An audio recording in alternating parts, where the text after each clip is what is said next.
let's begin. We are in the second, and we hope will be a 6-part series in the Shabbos kitchen. We started last week Erev Shabbos preparations. We had a checklist. We went through, make sure your tissue boxes are open, your cereal boxes are open, and everything, your containers. You showed that you have to separate your garbage bags if they're attached. Separate your freeze box, chopsticks, and things like that. Set your timers. Make sure all the bathrooms have tissues, etc. So another thing, which I want to talk about today, there are two things. Empty coat pockets. If you actually should empty all of your pockets. Why do you have to empty your pockets? Really, in Halakha it talks about emptying your pockets because the concern is if you have something in your pocket, you're going to go out to the public domain. If you live in a place where there's an Erev, that shouldn't really be a problem. But if, let's say, you're strict, you don't want to use the Erev, or you live in a place where there's no Erev, you have to check your pockets to make sure there's nothing in them because of the concern you might take them out from the private domain, from their home, into the street, which would be prohibited on Shabbos. But there's another thing, all reason also, you should check your pockets also. They might have things in them that are Muktzah. And if they have things that are in them that are Muktzah, you're going to have this little issue on Shabbos. What am I supposed to do? So what I want to do tonight, because of this, and another thing on the checklist, is also put away all Muktzah items. You want to make sure that you don't have Muktzah items scattered throughout the house where people are going to, where you or someone else is going to pick them up and carry them. When we talk about Muktzah, what is, I want to make sure that everybody knows what Muktzah is. To some people, Muktzah means anything that you're not allowed to do in Shabbos is called Muktzah. You're not allowed to cook because that's Muktzah. So that's not the, it's true you're not allowed to cook, but it's not because it's Muktzah, because it's one of the things the Torah says you're not allowed to do. What Muktzah is a rabbinic prohibition that says that certain things have to be designated or pushed away from use. They're huktzah, they're pushed away from use. You don't have in mind to use them, and we're going to discuss some of the basic laws of Muktzah because of these two Shabbos preparations. One is you have to make sure there's no Muktzah objects in your pockets, or you have to make sure that there's no Muktzah objects around the house.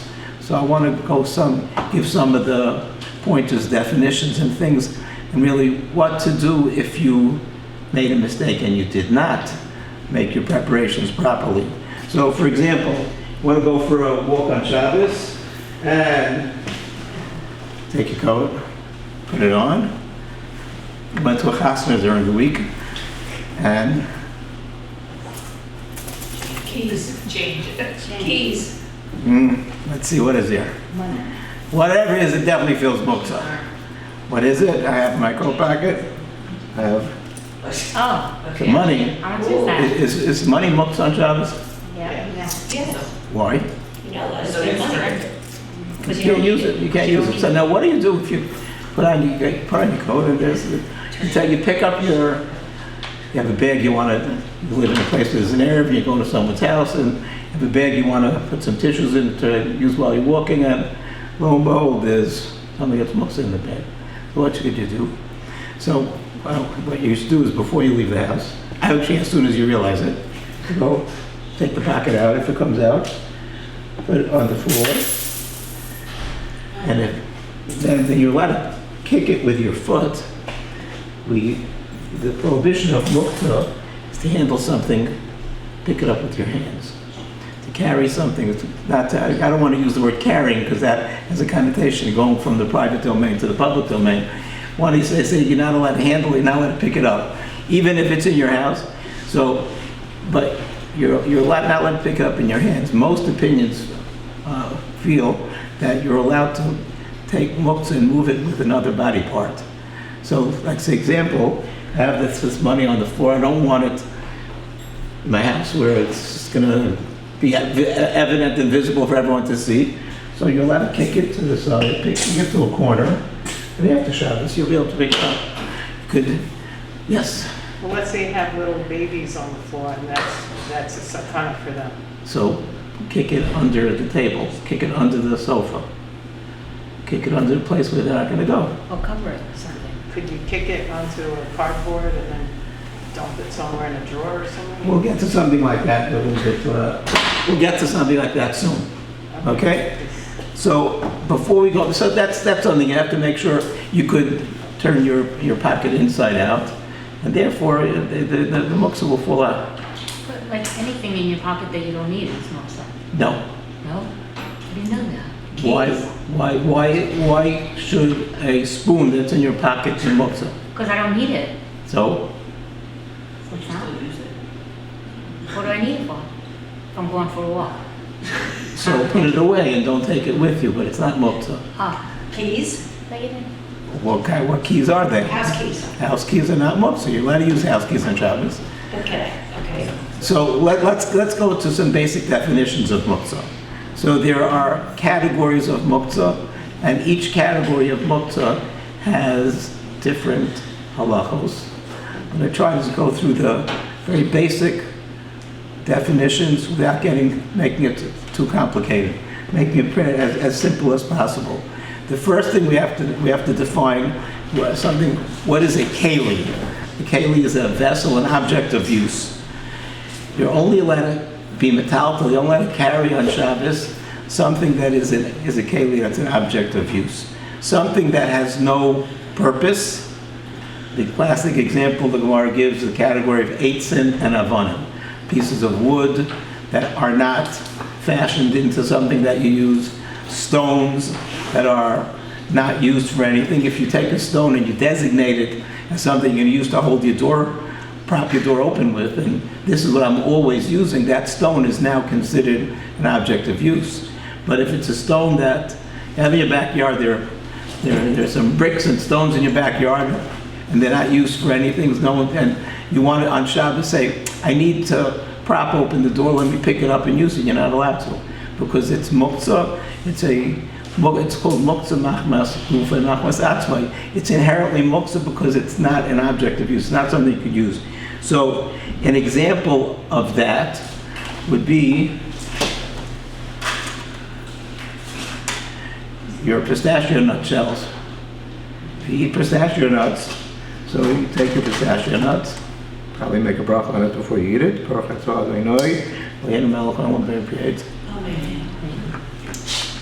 You now have something in your hand that's muktzah. Are you doing anything wrong? I was allowed to eat the pistachio nuts. I was allowed to take the pistachio nuts. So while it's in my hand, I'm not doing anything wrong. But when I put it down, it's now muktzah. I did something. Why? Because this is something that has no use. Say, contrast that with, let's say, a orange peel. If, let's say, you have an animal in the house that eats orange peels, if they do, I have no idea. Or you eat orange peels, or you put the lemon rind in your tea or something like that. So that's something that you're going to throw away, but it's not muktzah. But I don't know anyone that uses pistachio nut shells. Right? There's really no use for them, right? Eggshells. But so I did something that's not really very, very bright. I put it on the table, and I'm going to want to clear off the table. How am I going to clear off the table? What is recommended that you do? Before you serve your pistachio nuts, give everyone at the table a plate. Say, please, when you crack your pistachio nut open, take the shell, don't put it on the table, put it on the... Why is that any better? Because it's garbage, you're going to throw it out after you eat it. Why are you allowed to pick up the plate? Because you're not touching it, right, plate, not touching the shell. There's a place, not muktzah. It has muktzah on it. Let me answer your question. Oh, no. Why am I picking up the plate? I'm picking up the plate because I want to pick up the plate, or picking up the plate because I want to pick up the shells. I want to throw them in the garbage. But that's what we call in Hebrew tiltul menatzad. It's indirect, right? When you sweep, the garbage that's on the floor is Muktzah. It has no, the crumbs or whatever it might be, the sand, the dirt, that's Muktzah. You're allowed to sweep it, because you're not picking it up with your hands. You're just sweeping it into a shop. It's using a broom to sweep it. You're moving it with You could do that with the money. tiltum min hatzad. What? You could do that with the money. You tiltum min hatzad with the money The that's... money. You could sweep up the money. Oh, the money that's over What's the there? difference? You use a broom or use your foot? Right. Why is your... Off the floor, she She's doesn't taking want it the off points the on the floor. floor, because she thinks it's dangerous for the baby. Okay. Wants to put it in a drawer. So you're allowed to clear off the table, picking it up, throwing it in the garbage.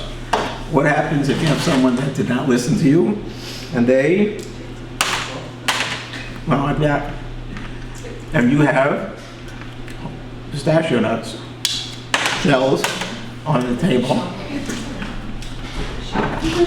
Take your handy knife. You're gonna do tiltum min hatzad. And you're gonna, or, You can do that? yes, you can, because you're not handling the You have shells, to use something in your hand to push it over. right? A napkin. Right, but do not go like this and pick them up and throw them out. That would be taking something that's muktzah, has no use at all, it's not a keli, picking it up in your hand and throwing it out. So if you're using, sorry. Please ask. If you're using a plastic tablecloth on top of your tablecloth and they put it on the table, but then you're gonna wrap it up, that's okay. Do it Beautiful. all the time. Okay. Then you can do that, because also, that's also tiltum min hatzad. Is that for all shell nuts? Some shell nuts maybe aren't muktzah. Really? If it's, I'm saying if it's something where someone would eat it, or something like that, it has a use, Someone eats. then it's not going to be muktzah. That's why I give the example of pistachio nuts, because these are hard shells, there's nothing really you could do with it. Right, there's some nut that the kids play with the shells, to throw or something. So then it would be used as a, if you use it as, so if it has a use, then it's not muktzah. So definition we have, number one is, we want something that has to be keli in order to be able to carry it. If something has no use, if something breaks, you had a wine bottle, falls on the floor, crash, shatters into many pieces. Every single one of those pieces, no use, no use. So now there are a number of concerns over here. You're starting with something that's muktzah on the floor. You could sweep it up. It's also tiltum min hatzad, that's not a problem. When you have glass or something which could be a potential hazard, doesn't have to be life-threatening thing, it's a place where there are a lot of people, where it's very hard to keep people away from it, you're allowed to pick it up and take it away. But it has to be that it has to be something that it has to be, but there are a lot of people around. So how would you be able to mop up the liquid? That's another. That is not, we're not going to discuss this now. What you are not allowed to do. So, the question was asked, well, how do you mop up the liquid? You have a puddle of wine on the floor, right? Are you allowed to take a rag, soak it up, and go to the sink and drink it out? Everyone knows how to do that, right? They didn't do it. Are you allowed to take your mop, which is going to be tiltum min hatzad, and go like that, and go to the thing and wring it out? No. So what could you do? Towel. You could throw it on it. You could put something on top of it, right? You take a towel, napkins, rags, or something like that, paper towels, and put it on top of it. Are you allowed to tear the paper towels from the roll? No. So Shabbos, we should, yeah. Yeah. Paper towels, separate paper towels. If you use paper towels, you want to have a stack of cut paper towels prepared before Shabbos. So cut your paper towels so that when the wine bottle fills on the floor, you'll be able to cover. Yes. So the same thing if it falls on, the same thing if things spills on the table, if you drop the bottle on the table and you have grape juice? You say you spilled your wine I cup. recommend Yes. that you look at the Shabbos kitchen with Rabbi Rappaport. The Shabbos, that's called the Shabbos kitchen. There's one lesson called common mishaps at the Shabbos table. We discuss exactly what happens when you have things on the table. So we have the definition of keli, something that is an object of use, something that's not an object of use. Then we have something that is an object of use, but its use is something that you're not allowed to do on Shabbos. Use on Shabbos. Your hammer.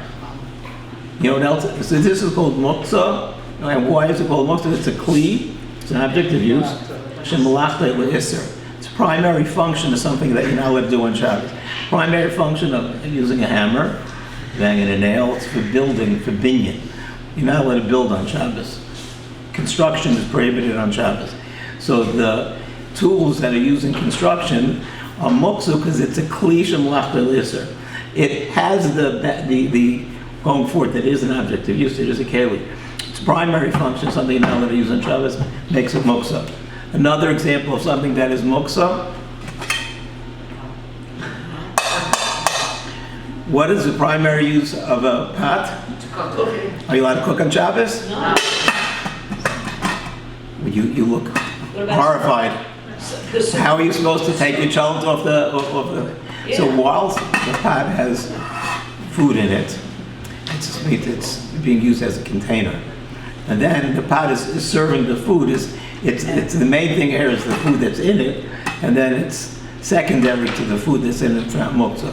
But once you empty it out and there's no food left in it, this is Muktzah. So what do you do? If it's So- on your stove, you can't. So I took the soup off the blech, and Baruch Hashem, it came out very good, and everyone wanted the doubles, and good to the last drop. There's nothing left. What am I allowed to do with this? Can't put it in your sink. Can't? Well, so let's see, what is the law of something that's kli shemalachta le'isser?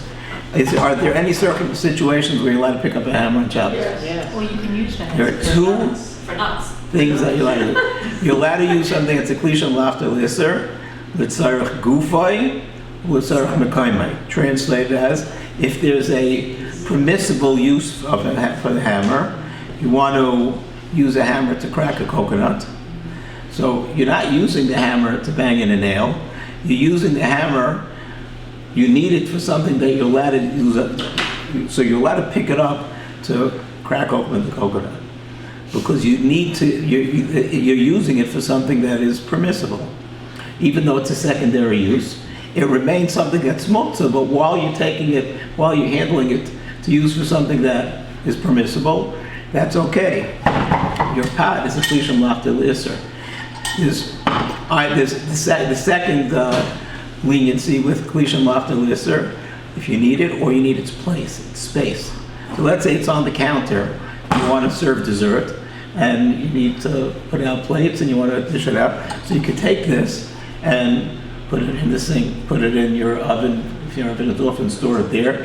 You're allowed to pick it up if you need its place. But once you put it down, it smokes again, and so you might want to think when you pick it up, where we're going to put this down. What happens if you still have soup in the pot and you want to? Then it's not muktzah at all. Oh, it's not Because muktzah. while it has food in it, it's that right. While there's food in it, the example I gave was that the soup was delicious and it was completely used. So then it's an empty pot. A pot that has food in it is not muktzah because it's secondary to the food. When you finish with the food in it, can you just take it and put it in the dishwasher? When you empty the pot of, You mean while it's still in your hand, or well, it's in the. while it's still in your hand, you can put it any place you want. You want to know if you're allowed to put it into the dishwasher because that's where you store you're storing things. What if you don't want your counter to look messy? You don't strictly speaking need that spot, but it doesn't look nice. Depends how much it disturbs you. Something that's muktzah, that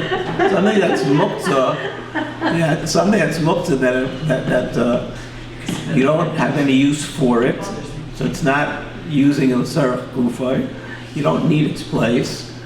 But it doesn't, depends how much it disturbs. If it disturbs you a lot, if it's going to upset your Shabbos, so then you'd be allowed to pick it up, take it. But if it's okay, I'd rather it wasn't there. If you'd be embarrassed when someone comes in, they say, "Look at this. They keep hammers on their Shabbos table. Something wrong with these people." So then it would be a source of embarrassment. So then you'd be allowed to pick it up because of the embarrassment that it's going to cause you. If it really disturbs you a lot. But if it's just, okay, then the room doesn't look as neat as I'd like it to be. It's not real legitimate reason to pick it up and smoke some. So, once you put it down, and then you come back an hour later, and you want to load the dishwasher. Why are you loading? You're not supposed to load the dishwasher on Shabbos. Loading the dishwasher on Shabbos is preparing for the week. Now let me explain. If you need places to put your dishes, I could pile my dishes, I have dirty dishes after the meal. I could pile them up, leave them on the counter, that's an eyesore. You could put them in the sink. I really need the sink. So the best place for me to store them is in the dishwasher, then you can put them in the dishwasher. But if you put them in the dishwasher, you really have places to put it. You could leave it on, whatever. You don't mind. You have a place on the counter that you can put it, it's not going to look messy. And the only reason you want to load the dishwasher is because you want to get it in on Shabbos because you don't want to spend your time on Saturday night doing it, then you shouldn't do it. And if you do it, if you already do it, can you wash the plates before you put them in? No, Absolutely not. no, then you shouldn't. No. Is the pot cover also Muktzah? Yes. This is not for this lesson really, but if you have something on the stove that's cooking, are you allowed to put a pot cover on it? No. Why not? You're right, you're not allowed to. If the food isn't fully cooked, like putting a pot cover on it, you're hastening the cooking of it. So this also is a cliche lafte listen. It also is used for cooking. So both of these would be considered muktzah. And then there's a third category of muktzah. The third category of muktzah, which is the most severe, is something that's muktzah machmas chasar and kiss. Something that, because it is either valuable, very important, you always keep it in a designated place. A passport, the deed to your house, whatever it is, whatever important papers that you have, your will, whatever, something like that. Maybe it's important to your children, I don't know if it's important to you, but something that you always know, I have a place in the house that I keep it. If you are filling out papers on Friday afternoon, and on the table, the passport is on the table, and you see you're ready to sit down, the passport on the table. So if we had the hammer on the table, you could pick up the hammer and put it away. If we had, you ready to figure out how to move something that's muktzah was gufay. Well, what about this? Yes, you can move it. Yes, what? No, you You can't. can move it because it's Muktzah mas pesar kiss. That makes it even more severe, makes it even less permissible to carry It it. has no use on Shabbos whatsoever, unless you have to get out of it. It's worse than something that has no use. Something that has no use, you could do tiltul outside. This is more. There's no leniency of needing it. So what would I recommend that you do? What? You do a good job. Well, you might not want that on the floor. You'll make sure to remember that where it is. Kick it to a place where you know it is. No, that's an expired one. I made sure not to take a real one. But Well, there was a bris here on Shabbos, could be one of our grandsons, and the Michael came before Shabbos with his tools of his trade. his trade, yes.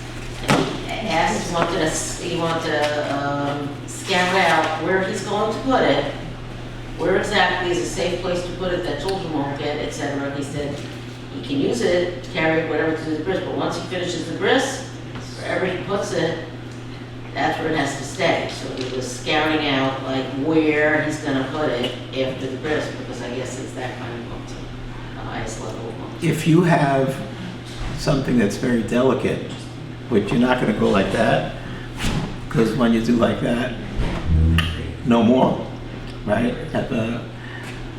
I don't know. Let's say we'll consider this. Let's say we'll consider this muktzah machmas chasar and kiss. I don't know if this even works, but so it's on your table. What could you do? So we pull out of the trick out of our bag. Let's say take a pillow, And then, I wouldn't do that. what? I wouldn't do that. Why not? If it works. It's 'cause garbage. What happens if it's, how do you? One second. One second. It didn't go directly on the floor. It was, it cushioned, it Yeah, cushioned. but you broke it. It's I not did in not. use. It's, Oh, okay. you can see by the look of it. Okay. It's a thick mama. You see, all the pieces are intact. It didn't break. It's not broken. If I really had to do it, I would have done. Yeah. I would have 2 pillows, right? But this was prepared. This is with the pillow I had available. Yes. What would a phone be under what category? I think most phones would be considered Klisha Malachta Lisser. I mean, it depends. I mean, it depends if it's depends how expensive the phone is. Depends how delicate the phone is. But if it's, I would consider this phone a Klisha Malachta Lisser. I don't think it's more Consider it severe. like a hammer. I would consider it like a hammer. So if to be able to pick it up and put it, if you need the place where it is. Right? Why- Let's say there are 2 people, there's a couple home, the husband and their wife, and there's a big dining room table, all the kids are away. Kids were invited out or something like that. Or kids are married and out of the house, whatever, near to Hashem, everyone soon. So you have, you and your husband sit over here, and at the other end of the table is the cell phone. Are you allowed to move it away? No. You don't need the space. All right, you don't need the space. Get tired of it. All right, I recommend that you don't really use it. Is it the same category as the computer? Depends how delicate and how expensive it is and what it means to you. But it would really depend on you. Most people that I know are not very don't take care of the phones properly. How many times do you find phones that are separated from their owners, or people forget their phone? If you probably wouldn't forget your passport as quickly as you forget your phone. Right, so probably I would consider the phone just a lesser category of Muktzah.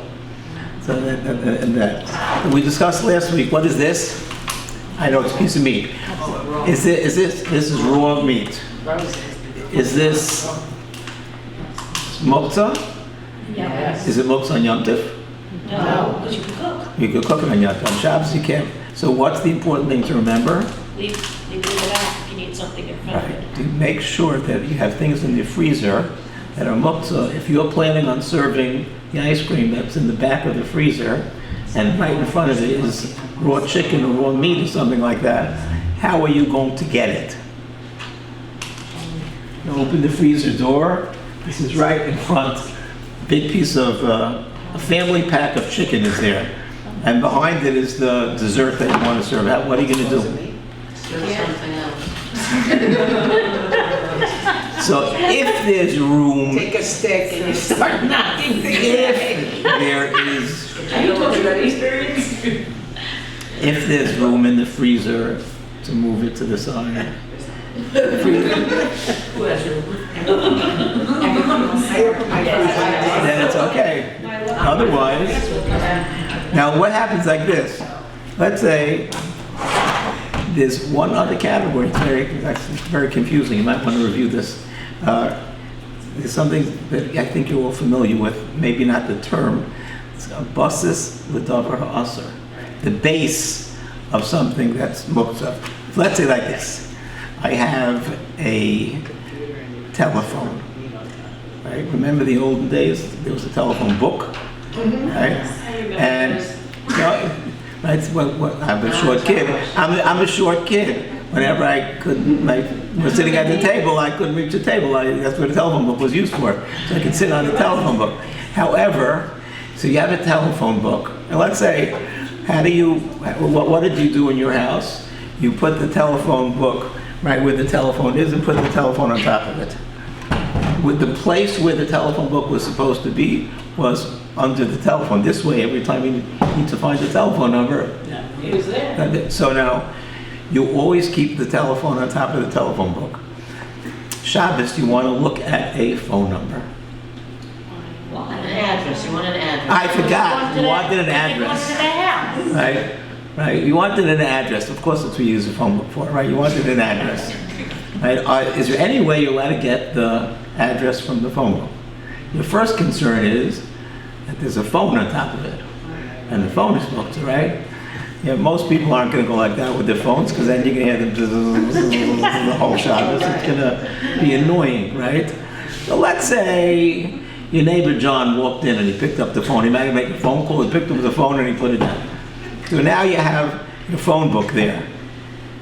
Are you allowed to open the phone book and look at the phone number, the address? Why not? Because it's considered Muktzah, because that's what it's considered as throughout the week, is that you only use it throughout the week, so why would you use it on Shabbos? But you It's need it. Muktzah because it's the base of Muktzah. It's the place where the Muktzah belongs on top of it. It supports the Muktzah, that's where it belongs, so that would make it Muktzah. Now, let's say like this. Here's my freezer. This is, use your imagination, this is a 9 by 13 chocolate cake, okay? And on top of the 9 by 13 chocolate cake is meat. Am I allowed to go like this?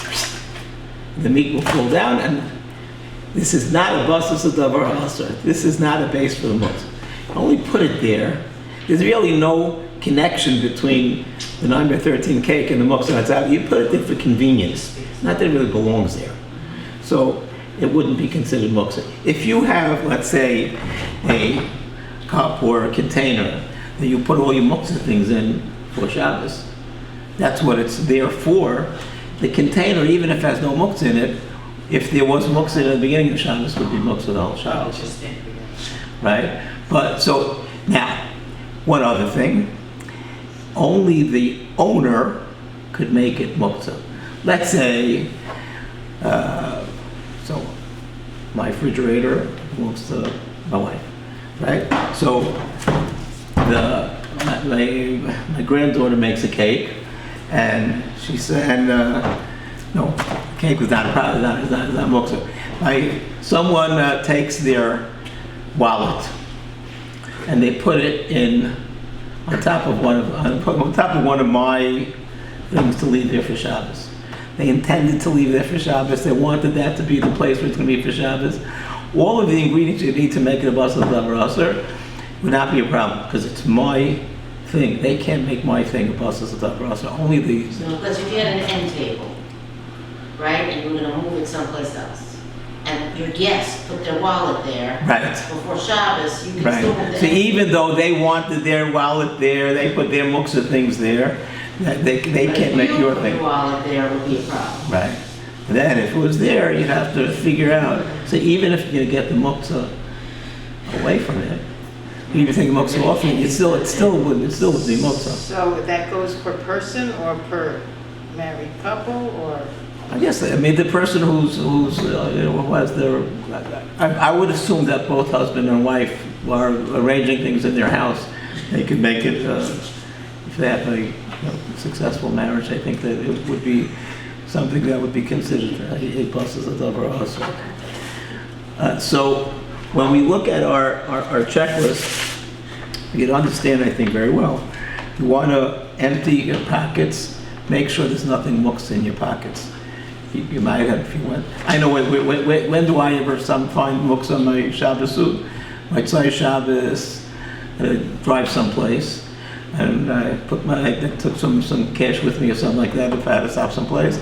Come home on Muktzah Shabbos if I don't empty my pocket. So I might start Shabbos with would my pants be a basis of davar ha'asar because the pocket has the muktzah in it? Even if I shake the coins out, are my pants the basis of davar ha'asar? Because why not? Maybe your pocket is, not your whole pants. If your pants are muktzah, let's say they were Shabbos, we tell you don't wear it. The rest of your No, pants. you're only allowed to wear your pants if there's nothing wrong with the no halachic prohibition with them. It's not always used for. Because I forgot it there. Ah. I didn't want the money in my pants pocket. It was forgotten there. Therefore, it's not going to be considered muktzah. But wouldn't it be considered like not a base because you change your clothes, those if you have your Shabbos clothes and you have your weekday clothes, and your But- weekday clothes, those that wouldn't it be considered like a base because you usually keep your phone in your pocket throughout the week, but not on Shabbos, you don't keep your phone in your pocket. Right, so now, but my Saturday night, I took my $5 bill, put it in my pocket. I intended to put it in my pocket. I wanted to leave it there for the 20 minutes that I was going out of the house. If I intended to leave it there, because I'd say if I intended to leave it there for some odd reason, over Shabbos, say I was planning on wearing another suit next Shabbos, and I say I'm going to leave these there in this, because a week from Sunday I'm going to a wedding. I want to have the $5 bill in my pocket. Then I left it there intentionally. Then my pants would be a process of over usher. I'm intentionally. Are you leaving it there intentionally for Shabbos? In most cases, you don't want the Muktzah things in your menu. So then it's not going to make it a base, a process of over usher. So if you put your wallet down intentionally on top of the end table, but you were planning to move it before Shabbos. You forgot it's not a process of over usher. Only if you put it. You left it there intentionally over Shabbos. Something that you left it in a place where you wanted it to be there for the whole Shabbos. So if, let's say, you come into your bedroom at night and on your pillow or on your bed is your Wallet by phone. passport. There's a passport here once. Yeah. It's on the plate. Yeah, your passport, right? Or, right, so is your pillow a bustus or double even if you get the passport off? No, you forgot it there, right? But right, there's no real circumstance you would say that you wanted it there and left it there. So it would not be considered Muktzah. Here it's Hashem next week. So if there's any questions, this is very complicated, very detail oriented. Ask any questions that you want, either now or later. You text me, call me. I would be very happy to hear questions. Yes. So tiltum outside is allowed for everything. Is there an exception to it? Yeah, tiltum outside is mutter if it's not l'tzayrech the muktzah. Like that's why I hesitated at one. If let's say the example that I gave, let's say you knock the computer onto the pillow. So Tara asked whether you can let it pick up the pillow. You really shouldn't, because even if you do tiltum outside, you're doing it because you want to. You're doing it for the muktzah object. When you're sweeping your garbage, you're not sweeping the garbage because you're doing something to benefit the garbage. You want the room to be clean. So it's tiltum outside to remove that from the place. But tiltum outside just because you want. This is in a place where it might be stolen. I want to do tiltum outside for its benefit, then I can. Tiltum outside is if the wording is tiltum outside is not mutter. It's not mutter. It's not permissible if it's l'tzayrech the muktzah. If you're doing it because for the muktzah, you let it do it for something else. Then it'll be okay. So if someone carried money and on the way they realize, oh my gosh, there's money in my pocket, and they go like that, they can't like kick it to the side. I mean, whatever about. I guess these that's are different issues. That's not. It would be mutter over there because it's not called tiltul muktzah because it's only with your hand. It's tiltul begufay. That's not mutter because it's tiltul benatzat.